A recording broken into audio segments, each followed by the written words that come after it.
The Boy Who Was Raised by Librarians by Carla Morris, illustrated by Brad Sneed.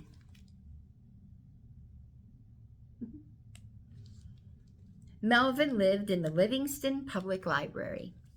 Well, he didn't really live there. He just spent lots and lots of time there. He wanted to know a lot, about everything. He was curious, and the library is such a wonderful place to be if a person is curious. Everything had its place in the library, and Melvin liked it that way. His favorite books were always in their place, lined up on the shelves like soldiers, and his favorite people were always in their place, behind the reference desk. When Melvin was barely tall enough to see over the counter, he started going to the library after school every day. He made sure to stop by the reference desk for a chat with the librarians. They were always very happy to see him. "Hi, Melvin," Marge said. "How was school today?" Betty asked. "How's the weather out there?" asked Leola. Melvin loved the librarians. Whatever he was interested in, they were interested in it too.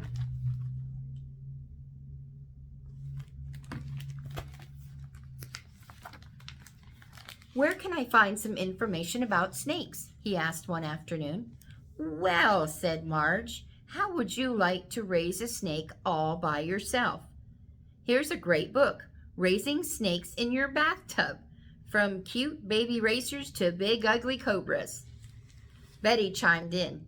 "Here, dear, an arts and crafts book, making snakeskin purses, shoes, and other matching accessories."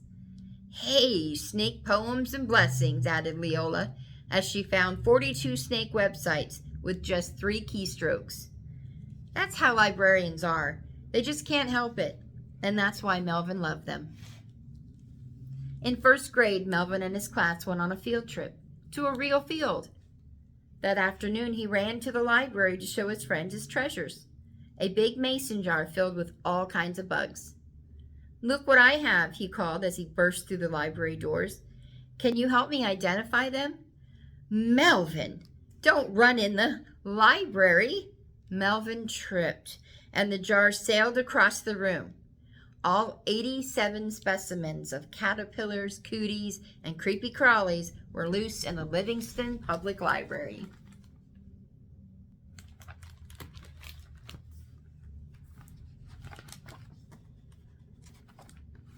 Marge, Betty, and Leola quickly organized an emergency rescue squad. The bugs were retrieved, identified, classified, and cataloged, all within 20 minutes. "How'd you do that so fast?" asked Melvin. "That's how we are," exclaimed Leola. "When we see chaos," began Betty, "we organize and catalog," finished Marge. "It's in our nature." She pulled out a field guide to insects and handed it to Melvin. To apologize, Melvin gave the librarians a lovely bouquet of flowers, picked from the library's gardens. Then he stopped to examine the aquarium next to the desk.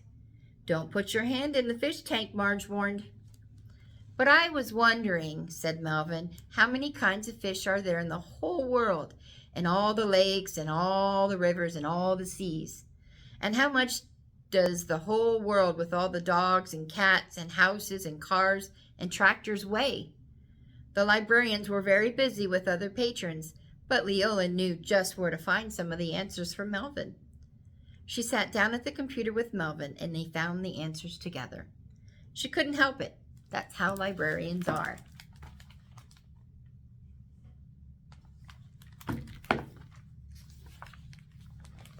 In second grade, Melvin was cast as an enormous eggplant in the school play.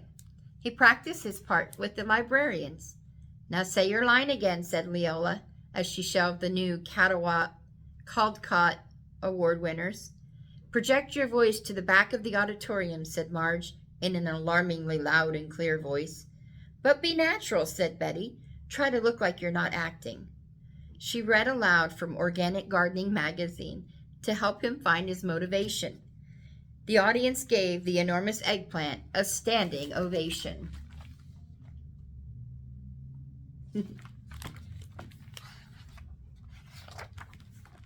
Melvin attended all the library programs. He was always the first person to complete the summer reading program. He loved the after-school specials and the Reader Guys book club and movie nights. He came to all the story hours, no matter the hour. But the spend the night in the library party was the best. Betty read the kids a bedtime story. Melvin curled up in his sleeping bag near the encyclopedias, surrounded by thousands of books. He felt rich and happy. In 3rd grade, Melvin started a baseball card collection. He could spread the cards out on a table in the library and organize them into teams, players, and rookies. Betty showed him how to store them in an acid-free approved box, and Leola found a price guide on the internet. They couldn't help it, because that's what librarians do. In 4th grade, Melvin entered the complete and unabridged A to Z spelling bee. Marge suggested he read the 100th episode of Words to Know every day after school.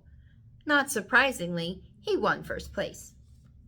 In 5th grade, Melvin won both the gold and silver trophies in the Know Every Town, City, State, and County in the Solar System Geography Contest. Marge, Betty, and Leola were so proud of him. They couldn't help it. That's how librarians are.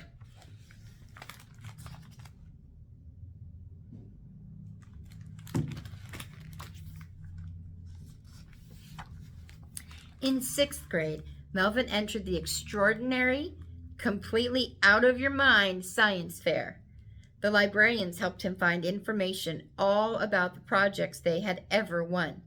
Melvin came up with a winner. In 7th grade, he was picked to be So You Want to Be the Smartest Kid. Marge and Betty and Leola burst with pride as Melvin answered questions so fast that he blew out the circuits on the computer keeping score.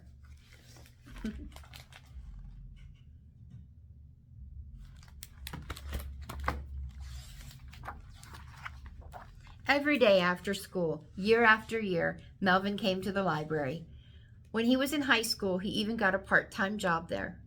Marge, Betty, and Leola cried with pride and happiness at Melvin's graduation. "That's our boy," said Marge. "We helped him learn," said Betty. "All those books," said Leola. After Melvin left for college, he missed the Livingston Library and his librarian friends. He wrote them letters and emails about the books he was reading and the many things he was learning.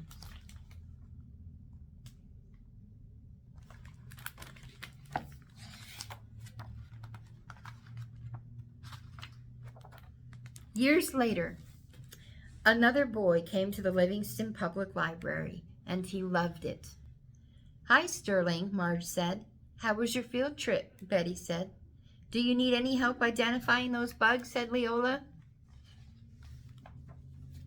"We can identify, organize, and catalog in no time.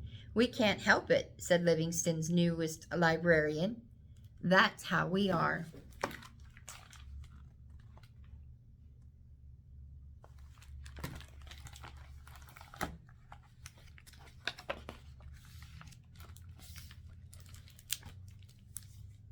The Boy Who Was Raised by Librarians, by Carla Morris and illustrated by Brad Sneed.